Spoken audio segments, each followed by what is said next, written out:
Welcome to Shri Rajiv Gandhi IAS academy. Friends, இந்த வீடியோவில் ஜூலை 18 மற்றும் 19ஆம் தேதிக்கான கரண்ட் அஃபேர்ஸ் எல்லாமே பார்க்க போகிறோம். சரி, வாங்க பார்க்கலாம். ஃப்ரெண்ட்ஸ், இந்த வீடியோ நோட்ஸ் எல்லாமே கீழே பிடிஎஃபாக டிஸ்கிரிப்ஷன் கொடுத்துருக்கோம். அது எல்லாமே கிளிக் பண்ணி டவுன்லோட் பண்ணிச்சிங்க. அப்புறம் நம்ம டெலிகிராம் குரூப் லிங்க்மே கீழே டிஸ்கிரிப்ஷன் கொடுத்துருக்கோம். அதிலேயுமே கிளிக் பண்ணி ஜாயின் பண்ணிங்க. நம்முடைய டெலிகிராம் குரூப்பில் கரண்ட் அஃபேர்ஸ் குயிசஸ் நடத்திட்டு வரோம். நீங்களுமே ஜாயின் பண்ணி அட்டன் பண்ணிக்கலாம். ஓகே, சரி வாங்க பார்க்கலாம். ஃபஸ்ட்டு, தற்போது விண்ணில் செலுத்தப்பட்ட இந்தியாவின் முதல் தனியார் ராக்கெட் எது? இதற்கான ஆன்சர் விக்ரம் 1. இப்போ பார்த்தீங்கன்னா இந்தியாவில் முதல் முறையாக தனியார் நிறுவனம் ஒன்று ராக்கெட்டை விண்ணில் செலுத்தியிருக்காங்க. அந்த ராக்கெட்டுடைய பேர் விக்ரம் 1 அப்படிங்கிறது தான். அதை விண்ணில் செலுத்துகிற நிறுவனம் எது அப்படின்னா ஸ்கைரூட் ஏரோஸ்பேஸ். அந்த நிறுவனம் தான் இந்த ராக்கெட்டை உருவாக்கியிருக்காங்க. இது ஒரு தனியார் விண்வெளி புத்தாக்க நிறுவனம். இந்த நிறுவனம் தெலுங்கானாவுடைய ஹைதராபாத்தில் இருக்குது.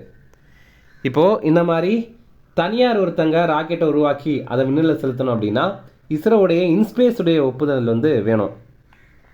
அப்போது இன்ஸ்பேஸ் அப்படின்னா என்னென்னா Indian national space promotion and authorisation centre அப்படிங்கிறது தான்.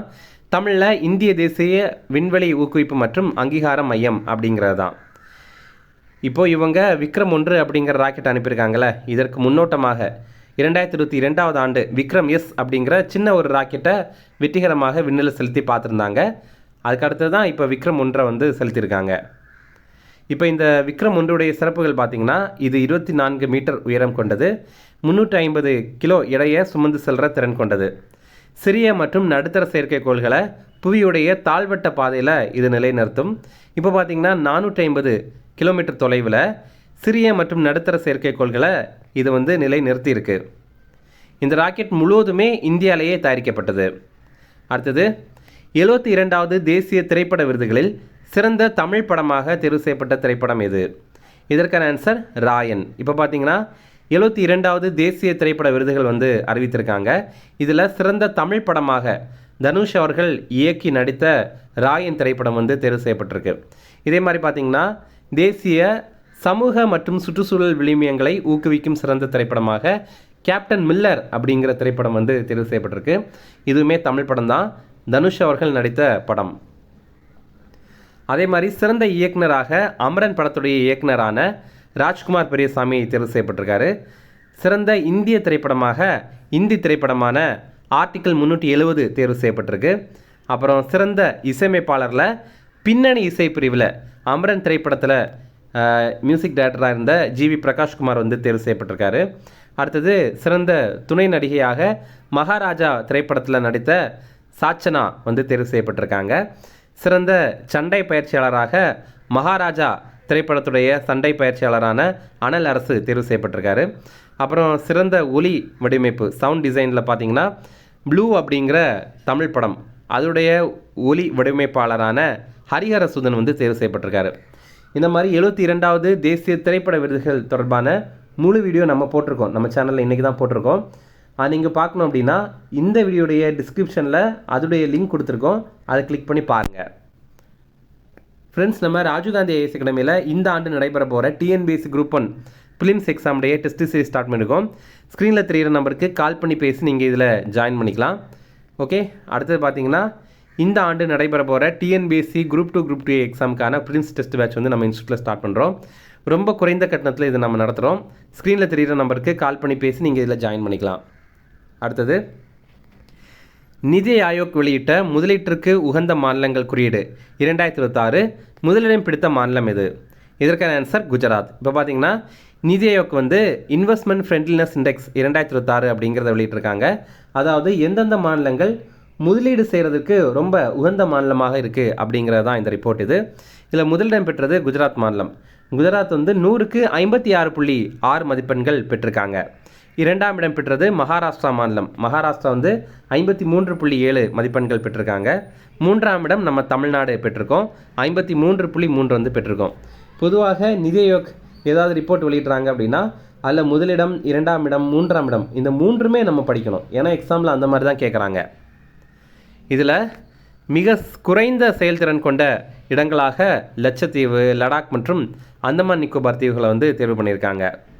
இதில் 8 முக்கிய பிரிவுகள் அடிப்படையில் தான் இந்த மதிப்பீடு பண்ணியிருக்காங்க. ஓகே, அடுத்ததாக நம்ம நிதி ஆயோக் சம்மந்தமாக எக்ஸாமில் அடிக்கடி கேட்குறாங்க, நிறைய பாயிண்ட் கேட்குறாங்க. அதனால் நம்ம நிதி ஆயோக் சம்மந்தமான டீட்டெயில் எல்லாமே கொஞ்சம் தெரிஞ்சுக்கலாம். நிதி ஆயோக் வந்து 2015ஆவது ஆண்டு ஜனவரி 1ஆம் தேதி தொடங்கியிருந்தாங்க. இந்த நிதி ஆயோக்கில் நிதி அப்படிங்கிறதுக்கு ஒரு விரிவாக்கம் இருக்குது. அது என்ன அப்படின்னா national institution for transforming India அப்படிங்கிறது தான். இது திட்டக்குழுவுக்கு மாற்றுதலாக உருவாக்கப்பட்டது. ஓகேவா, இதுவும் ரொம்ப முக்கியமாக கேட்குறாங்க. இது எதற்கு மாற்றுதலாக உருவாக்கப்பட்டது அப்படிங்கிறது. இது திட்டக்குழுவுக்கு மாற்றுதலாக உருவாக்கப்பட்டது. அடுத்தது இதோடைய தலைவர் யார் அப்படின்னா பிரைம் மினிஸ்டர்.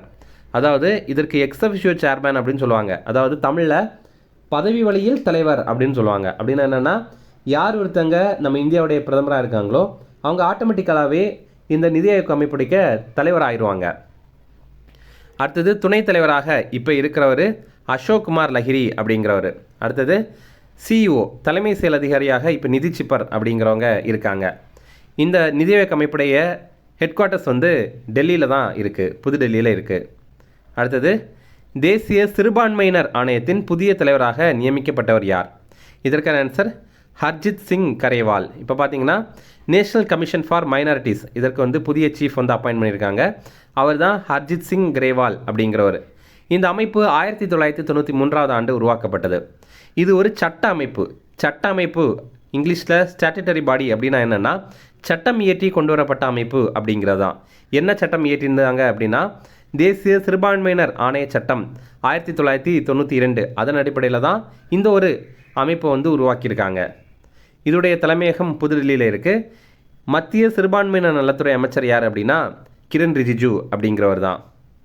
அடுத்தது அம்ரித் பாரத் ரயில் நிலைய திட்டம் எந்த ஆண்டு தொடங்கப்பட்டது? இதற்கான answer 2022. Amrit Bharat station scheme இது என்ன அப்படின்னா இந்தியாவில் இருக்கிற 1338க்கும் மேற்பட்ட ரயில் நிலையங்களை மறுசீரமைப்பு பண்ணணும் அப்படிங்கிறதுக்கான திட்டம் தான் இது. இப்போது மறுசீரமைப்பு செய்யப்பட்ட 75 ரயில் நிலையங்களை பிரதமர் மோடி திறந்து வைத்தார். தமிழ்நாட்டில் சென்னை பூங்கா ரயில் நிலையம் உட்பட 9 ரயில் நிலையங்கள் வந்து சீரமைக்கப்பட்டு திறக்கப்பட்டிருக்கு. இந்த அம்ரித் பாரத் ஸ்டேஷன் ஸ்கீமில் வந்து இலக்கு வச்சுருக்காங்க என்னென்னா 2026ஆவது ஆண்டோடைய முடிவுக்குள்ளாடி 400 ரயில் நிலையங்களை வந்து மறுசீரமைக்கணும் அப்படிங்கிறது. 2027ஆவது ஆண்டுடைய முடிவுக்குள்ளாடி 700 ரயில் நிலையங்களை வந்து மறுசீரமைக்கணும் அப்படின்ற மாதிரி இலக்கு வச்சுருக்காங்க. அடுத்தது தமிழ்நாட்டில் எப்போது 2000 அம்மா மினி கிளினிக்குகள் தொடங்கப்பட்டன? இதற்கான ஆன்சர் 2020. 2020ஆவது ஆண்டில் அப்போ அதிமுக ஆட்சியில் 2000 அம்மா மினி கிளினிக்குகள் வந்து தொடங்கியிருந்தாங்க. அதுக்கு அடுத்தது ஆட்சி மாற்றம் நிகழ்ந்தது. திமுக ஆட்சிக்கு வந்தாங்க. அப்போ வந்து இந்த அம்மா மினி கிளினிக்குகளை வந்து இவங்க கைவிட்டுட்டாங்க. இப்போ பார்த்தீங்கன்னா தாவேக ஆட்சி நடைபெறுது. இந்த திட்டம் மீண்டும் தொடங்கப்படும் அப்படின்னு தமிழக மக்கள் நல்வாழ்வுத்துறை அமைச்சரான அருண்ராஜ் வந்து தெரிவித்திருக்காரு. அடுத்தது செமிகண்டக்டர் 2.0 திட்டம் எப்போது தொடங்கப்பட்டது? இதற்கான ஆன்சர் 2026 ஜூலை 15. இப்போ இந்த ஜூலை 15ஆம் தேதி பார்த்தீங்க அப்படின்னா செமிகண்டக்டர் 2.0 இந்த திட்டத்தை வந்து தொடங்கியிருக்காங்க. ஷார்ட்டாக இதை வந்து செமிகான் 2.0 மிஷன் அப்படின்னு சொல்கிறாங்க. ஓகேவா, முதல் கட்டமாக செமிகண்டக்டர் மிஷன் முதல் கட்டம் இது 2021ஆவது ஆண்டு டிசம்பரில் வந்து தொடங்கியிருந்தாங்க.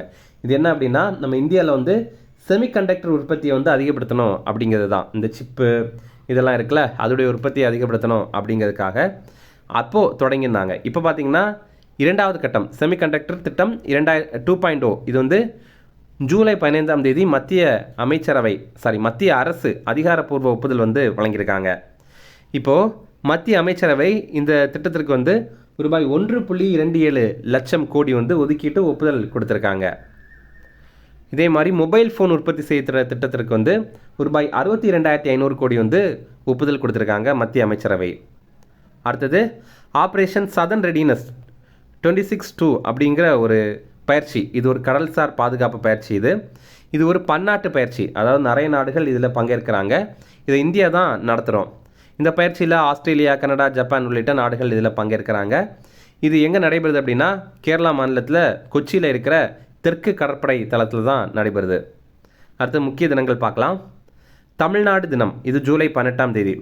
1968ஆவது ஆண்டு ஜூலை 18ஆம் தேதி தமிழக சட்டப்பேரவையில் நமக்கு மெட்ராஸ் மாகாணத்திலிருந்து பெயரை தமிழ்நாடு அப்படின்னு மாற்றணும்னு தீர்மானம் நிறைவேற்ற செய்யப்பட்டது. ஓகேவா, அப்போது இந்த தீர்மானம் நிறைவேற்றம் செய்யப்பட்ட தினத்தை தமிழ்நாடு நாளாக கொண்டாடணும் அப்படின்னு 2021ஆவது ஆண்டு முதல்வர் ஸ்டாலின் வந்து அறிவித்திருந்தார்.